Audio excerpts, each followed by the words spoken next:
آج میں آپ لوگوں کے سامنے نماز کا طریقہ عید الاضحیٰ کا بتلانا چاہتا ہوں۔ اس نماز کے لیے نیت کا ہونا ضروری نہیں ہے۔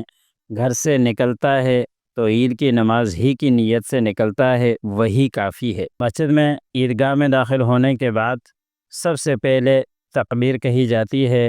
امام تکبیر کہتا ہے اور مقتدی بھی تکبیر کہتے ہیں، اور اس کے بعد امام ثنا پڑھتا ہے اور مقتدی بھی ثنا پڑھتے ہیں۔ امام ثنا ختم کرنے کے بعد 3 زائد تکبیریں کہتا ہے، اور 3 زائد تکبیریں کہتے وقت کانوں تک ہر تکبیر میں ہاتھ اٹھائے جائیں گے اور پھر ہاتھوں کو چھوڑ دیا جائے گا۔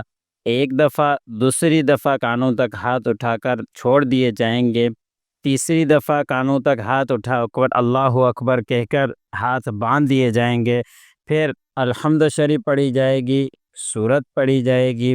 اس کے بعد اللہ اکبر کہتے ہوئے امام جس طرح رکوع کرتا ہے رکوع کرے گا، سجدہ کرے گا۔ پوری ایک رکعت مکمل کرنے کے بعد پھر دوسری رکعت جب شروع ہوگی تو اس کے اندر امام پہلے قرات کرے گا، الحمد شریف سورت پڑھے گا۔ اس کے بعد پھر 3 زائد تکبیریں کہی جائے گی، اور ہر تکبیر کہتے ہوئے اللہ اکبر کہہ کر ہاتھ چھوڑ دیے جائیں گے۔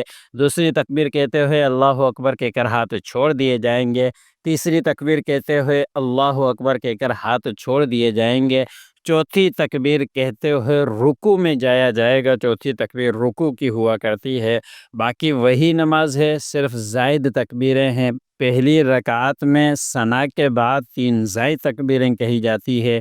دوسری رکعت میں تلاوت کے بعد 3 زائد تکبیریں کہی جاتی ہے، اور چوتھی تکبیر کہہ کر رکوع میں چلا جایا جاتا ہے۔ یاد رہے کہ اس نماز کے اندر ہر تکبیر میں کانوں تک ہاتھ اٹھا کر چھوڑ دیے جائیں۔